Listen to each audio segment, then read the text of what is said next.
তো জয় বাংলা, বাংলাদেশ জিন্দাবাদ হয়ে গিয়েছে। এখন বাংলাদেশ রাষ্ট্রটারও এখন এই পরিস্থিতি, যেখানে জয় বাংলা ছিল সেখানে জিন্দাবাদ লাগানো হয়েছে, কিন্তু দেশের আসলে কোনো পরিবর্তন হচ্ছে না। পরিবর্তনের পক্ষে কোনো ইতিবাচক মনোভাব আমরা সরকারের পক্ষে দেখছি না।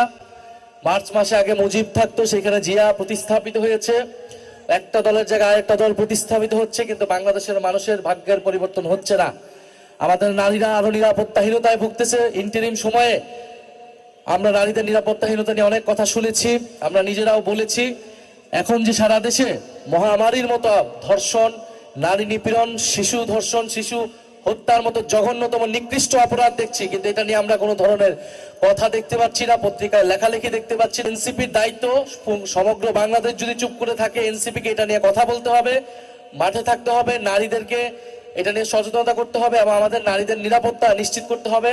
আপনারা হাতে হাতে দেখেছেন যে শাপলাকলিতে ভোট দেওয়ার জন্য সেখানে একজনকে ধর্ষণ করা হয়েছে, এবং যখন সেই অভিযোগ আমরা করেছি, মামলা নেওয়ার কথা বলেছি, সেই অভিযোগকে উড়িয়ে দেওয়া হয়েছিল, মিথ্যা বলে সোশ্যাল মিডিয়ায় প্রচার করা হয়েছিল।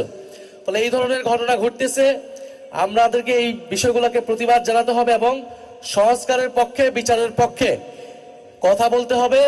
আপনারা সেই বিষয়ে কথা বলবেন এবং পাশাপাশি স্থানীয় সরকার নির্বাচনের জন্য কাজ করবেন এবং সংগঠনকে শক্তিশালী করবেন। আমরা ঢাকা বিভাগে, ঢাকা মহানগরে এনসিপি শক্তিশালী সাংগঠনিক অবস্থান চাই। আজকের আমাদের সাইফুল্লাহ হায়দার ভাই রয়েছেন বিভাগীয় সম্পাদক, এছাড়া যারা নেতৃবৃন্দ রয়েছেন, প্রার্থীরা রয়েছেন, বিএনপি জামাতের যে সকল প্রার্থীরা নেতৃবৃন্দ উপস্থিত রয়েছেন, তাদেরকে আমরা আন্তরিকভাবে ধন্যবাদ জানাচ্ছি।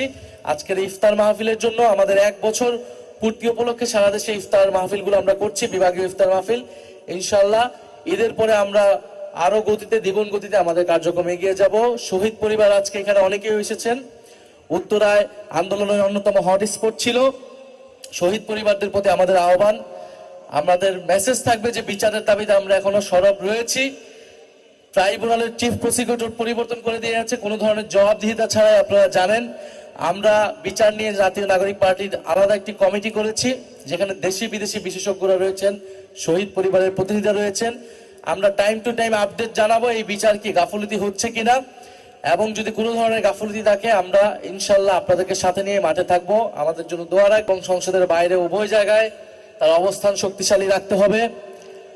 আমরা আজকে বা গতকালকে দেখলাম যে ফ্যাসিস্টের দোসর যে প্রেসিডেন্ট এখনো রয়ে গিয়েছে, সে তার বক্তব্য শেষে বাংলাদেশ জিন্দাবাদ বলে বক্তব্য শেষ করছেন। আগে এটা জয় বাংলা বলে তার বক্তব্য শেষ করতেন।